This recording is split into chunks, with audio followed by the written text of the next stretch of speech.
There's a shop in Westchester where the lift is never empty. Lotus, Caterham, Porsche, Ferrari. Cars that most mechanics turn away. Waldier's clients bring them here specifically because no one else touches them the same way. Everyone knows his name. Most of them have been coming for decades. He arrived in New York with one bag, 6 weeks of money, and almost no English. Today, his shop has a wait list, and every single one of those clients found him the same way, through word of mouth, because someone told them if it's a Lotus, there's only one guy to call. This story is how that happened.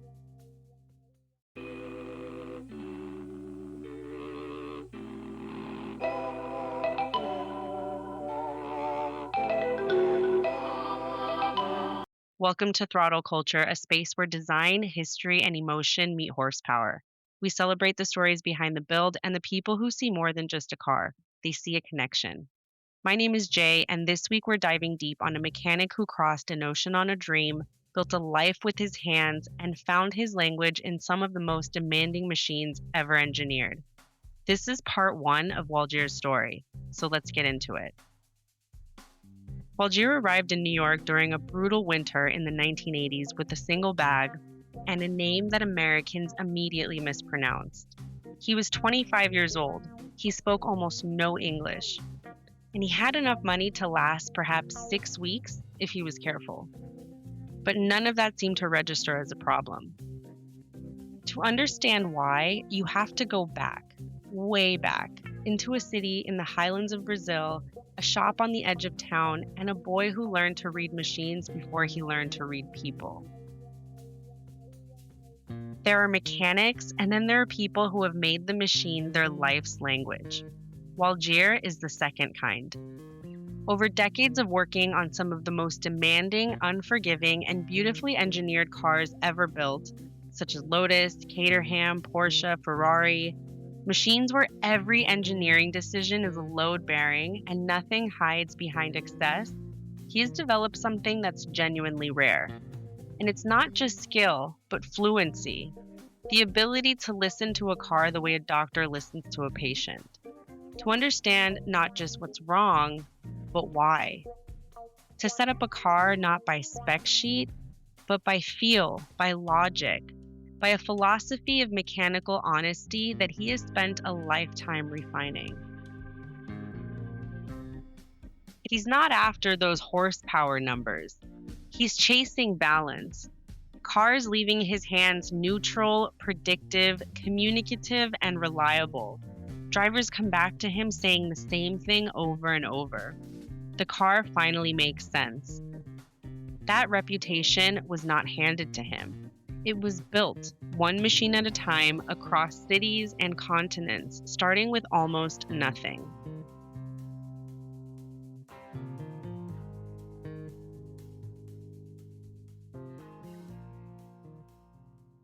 Poços de Caldas sits in the highlands of Minas Gerais, in southeastern Brazil, at an elevation that keeps it cooler than the coast and ringed by the low mountains of the Serra da Mantiqueira.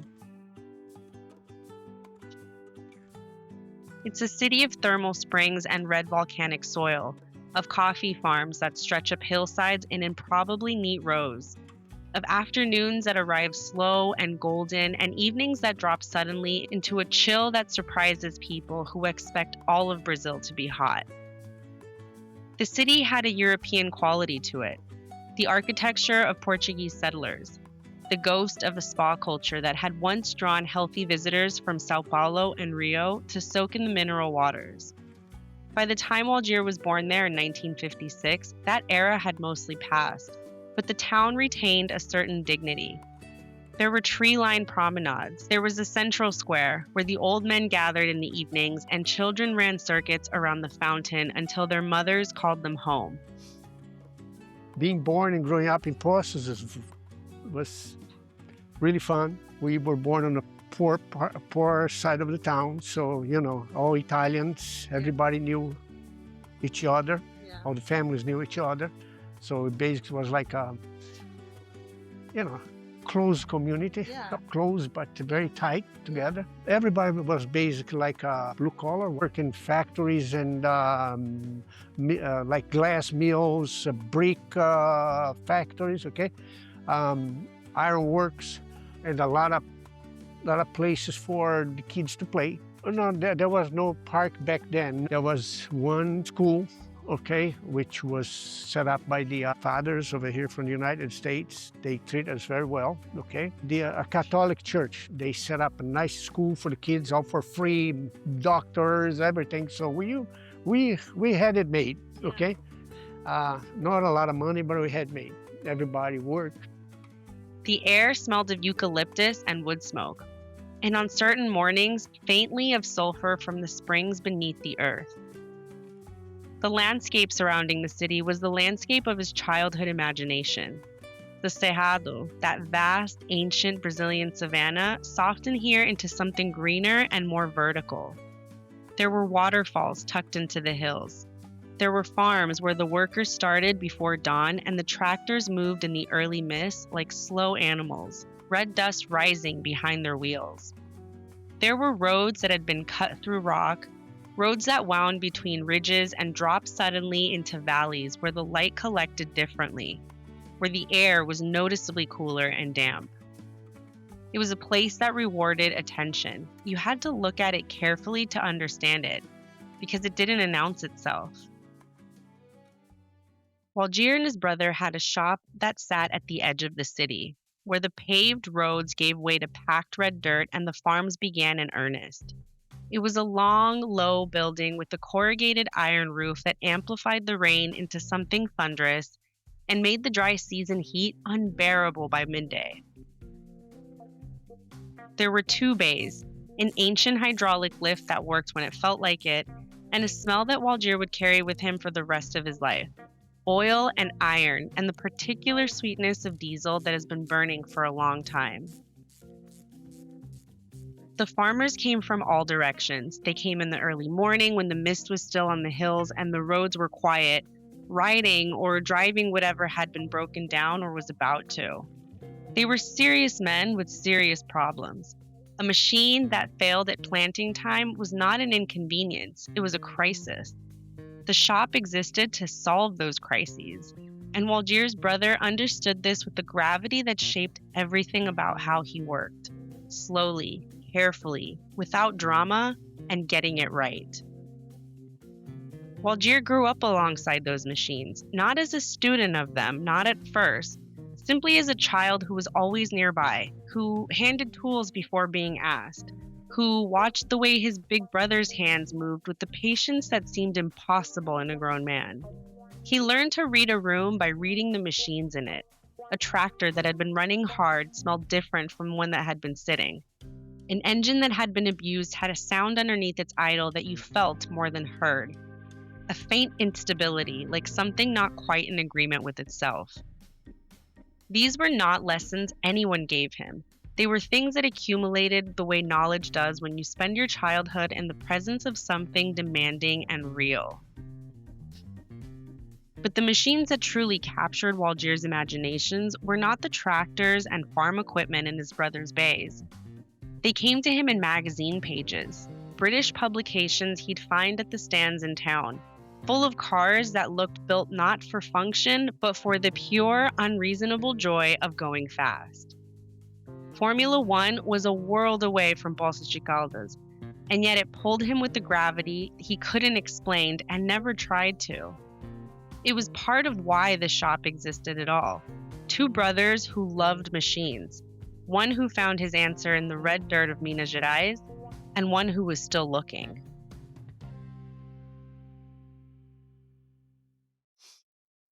So the first F1 car I saw was in 1969. Oh, yeah. Okay, so I was 13 years old in São Paulo, in Interlagos. It was not even, they were testing the track to see if it was, good for a Formula One, because the first Formula One race was in 71. So in 69, they were testing. So that's when the first I saw was a Matra, French Formula One. Wow. So after that was all history. And then after that, I really became, because at the time Lotus was the big thing in any sport. So I started following Lotus, and then from there, uh, the next British car that I kind of start following was Jaguar because of the E-Type and all that thing. And then then the other British cars. That's it. It's like it became like a passion. Oh, I started in Brazil because I had to read car magazine every month. I could not wait the beginning of the month when they release in the newsstands. So I go by and read and all these things. Okay, me and my friend Claudio, we were the first ones from Poços and the surrounding areas to go see Formula One. Yeah, then we start bringing other people. Yes, okay, yeah, okay. Back then there was no seats, so the race was held on January, which summer, I mean, was hot like you couldn't believe it. And everybody, there were no seat. Whoever got in first, got a good spot to watch it. You better hang on to your life over there because you grab on a fence and, make, I don't know, some kind of, you grab your friend's hand together, or they pull you out. And it was like a really savage thing. Yeah. And when it rains, it was mud, that sticky mud, okay? We didn't have a tent or nothing. All right, we didn't stay in motels or not. What we did is we brought like a tarp, and there's this big avenue. It's like 6 lanes avenue, 3 and 3, and a garden in the center, right, to divide. So we used to make up a tent over there. We buy a lot of liquor and cigarettes, okay? And that's where we slept, okay? Right next to the gate, because the gates for the track the race back then was held about 12 o'clock in the afternoon, but like 9 o'clock, they were jammed up. The gates were jammed up. So we got up early in the morning, held everybody together, and as soon as you opened, it was like a stampede. I mean, I'm talking about maybe thousands of people who were pushed to everybody. Even the police say, move around, let the people go, okay? The last time we went, it was going to open at 12, and we were at a whole bunch of people at the gate, and I was holding my little brother's hand. I said, hold on tight, okay? And my friend, Claude, this was like 2 hours before the gate. He started to yell, the gate is opening, they are opening the gates. I swear to God, I remember exactly, like a stampede of people. In the day, I grabbed my brother, I pulled, he fell, but we dragged him. He left sandals behind because they're going to stomp in him, okay? So we dragged him across. Come on, let's go. Yeah, that's how wild it was, okay?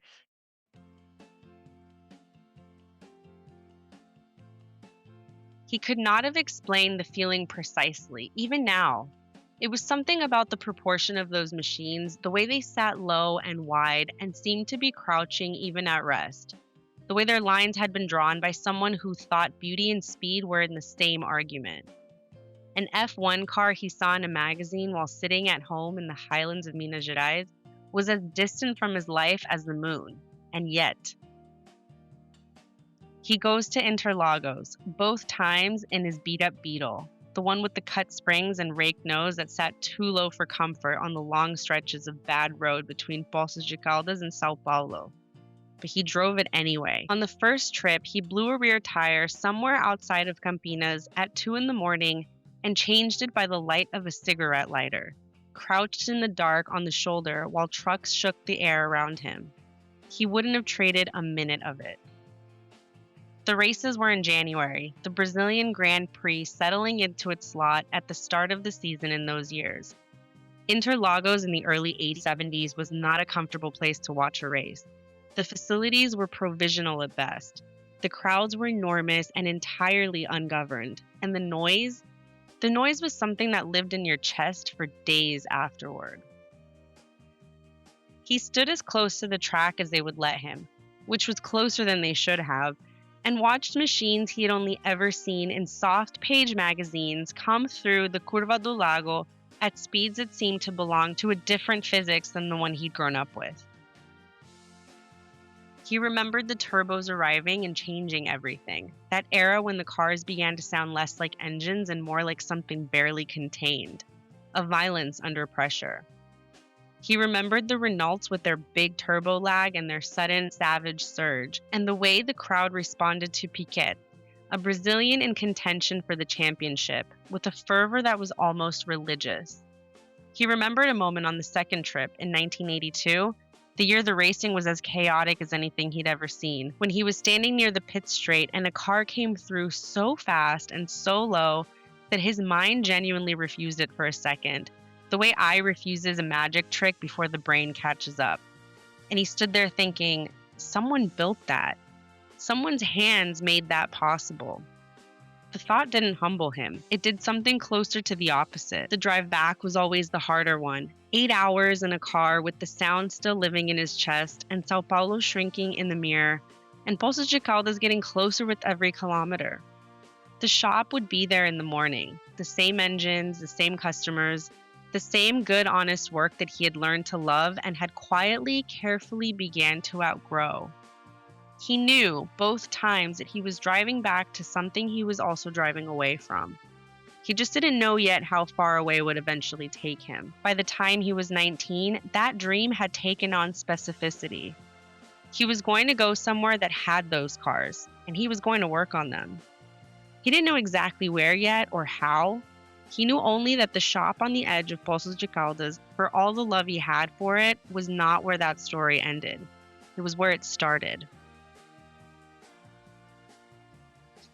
New York was the answer in the way that New York was the answer for a generation of young men who needed the world to be bigger than the one they'd been born into. Waldir arrived during a brutal winter in the 1980s with a single bag and a name that Americans immediately mispronounced.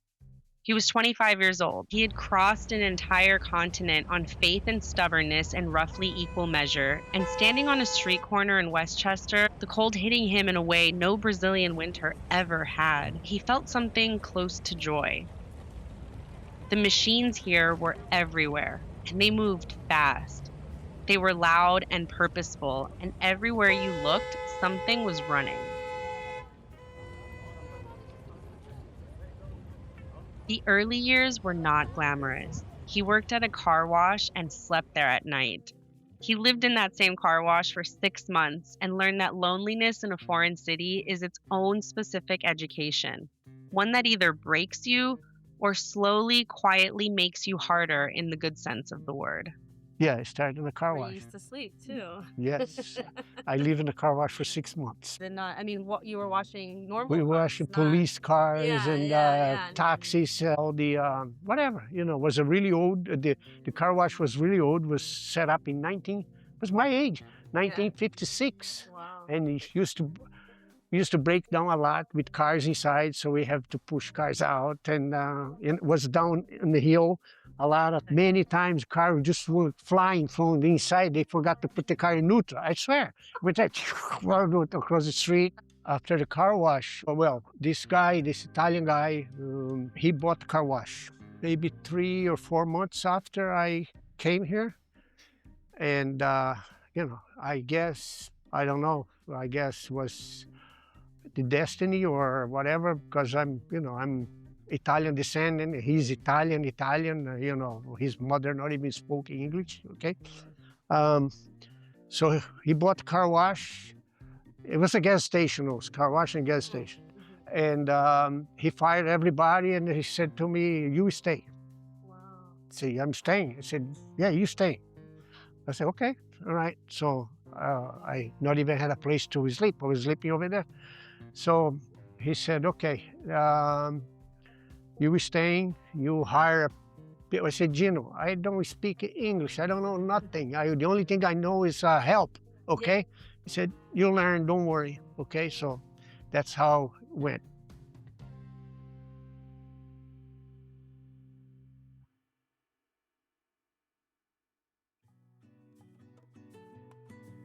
About 1.5 years in, he goes back to Brazil. Not because New York had beaten him, not because the dream had dimmed. He went back because there was a woman, his girlfriend, who had stayed behind in Poços de Caldas when he left, who had waited with the particular patience of someone who believed in a person before that person had fully become what they were going to be. He married her. It was not a complicated decision. Some things he had always understood were not so complicated. Then he came back to New York, this time with a wife, and with the particular clarity that comes from having chosen something twice. The work continued. The English got better. The car wash gave way to better work, and better work gave way to the thing he had always been moving toward.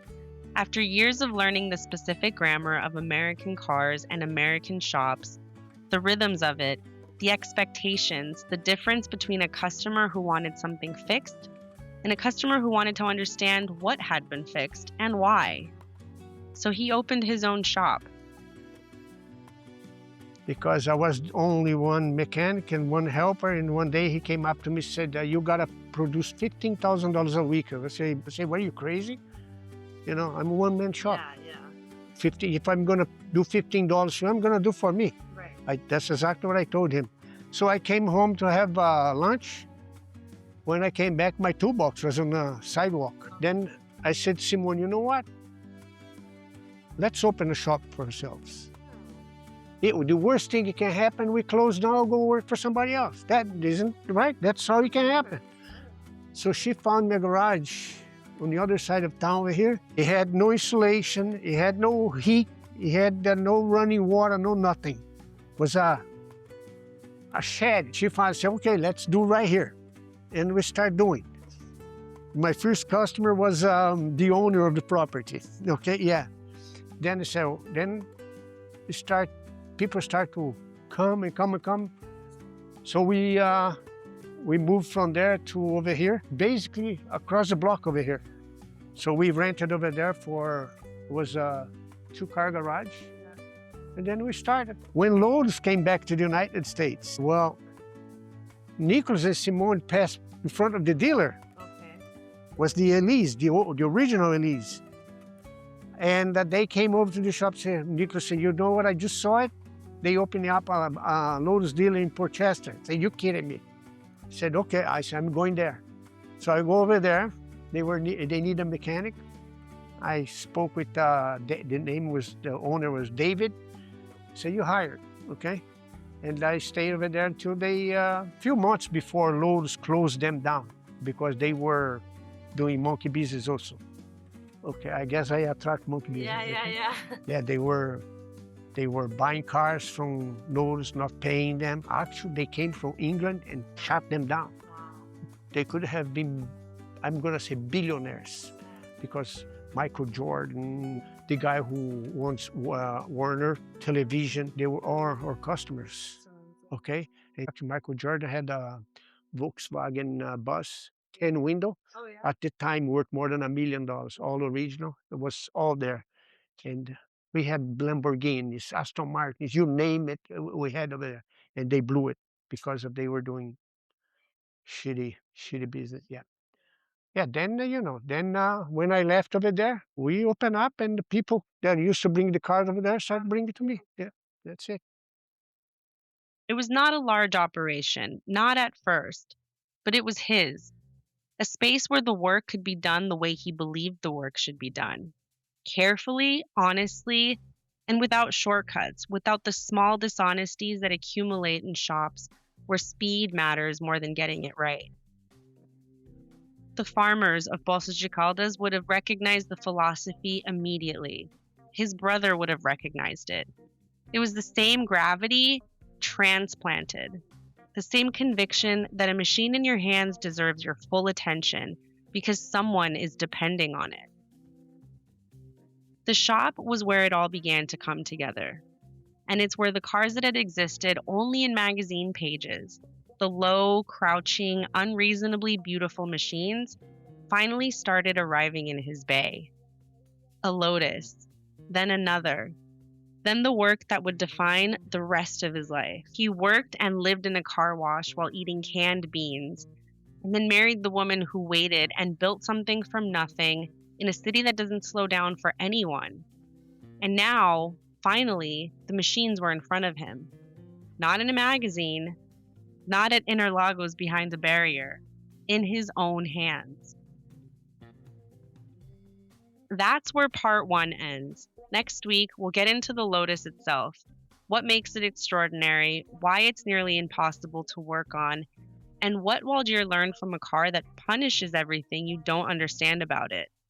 Colin Chapman's most famous line was simplify, then add lightness.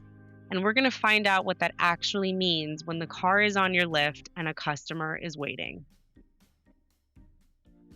That's Throttle Culture. I'm Jay, and if this story moved you, share it with someone who gets it. Stay tuned, and we'll see you in the next one.